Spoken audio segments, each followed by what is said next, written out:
মাশাআল্লাহ, আমার এতটুকু একটা বোম্বাই মরিচ গাছে দেখেন কতগুলা বোম্বাই মরিচ ধরেছে। মাশাআল্লাহ মাশাআল্লাহ, একদিনে কিন্তু ধরেনি, অনেক কষ্টের পরে এই বোম্বাই মরিচ গাছ থেকে আমি এই মরিচগুলো পেলাম।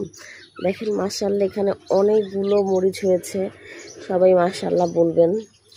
হ্যাঁ, অনেক কষ্টের পর এই বোম্বাই মরিচগুলো আমি ধরাতে পেরেছি। এই যে এখানেও আছে অনেকগুলো, এখানেও কতগুলো আছে।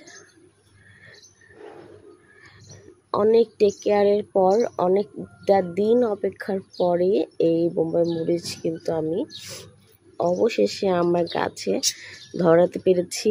আর খুবই ভালো লাগছে, আল্লাহর কাছে অনেক শুকরিয়া। কারণ সহজে নাগা মরিচ কিন্তু সহজে হতে চায় না। হ্যাঁ, আর আমার মাশাআল্লাহ অনেকগুলো হয়েছে এই ছোট্ট একটা গাছে। এই গাছটা কিন্তু আমি অনেক দিন আগে কিনেছিলাম। একবার গাছটা মরে গিয়েছিল একদম, তারপর আমি পুরো গাছটাই কিন্তু ছাঁটাই করে দিয়েছিলাম। এইভাবে 2-3 বার ছাঁটাই করার পরে অবশেষে এই সময়টায় আমার এই বোম্বাই মরিচ গাছটা হয়েছে সুন্দর মতো।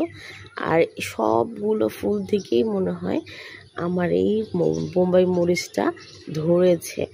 এত ভালো লাগছে আসলে, নিজের হাতে গড়া কোনো কিছু যদি ভালো ফল পাই, ভালো ফল দেয়, তাহলে কিন্তু অনেক ভালো লাগে।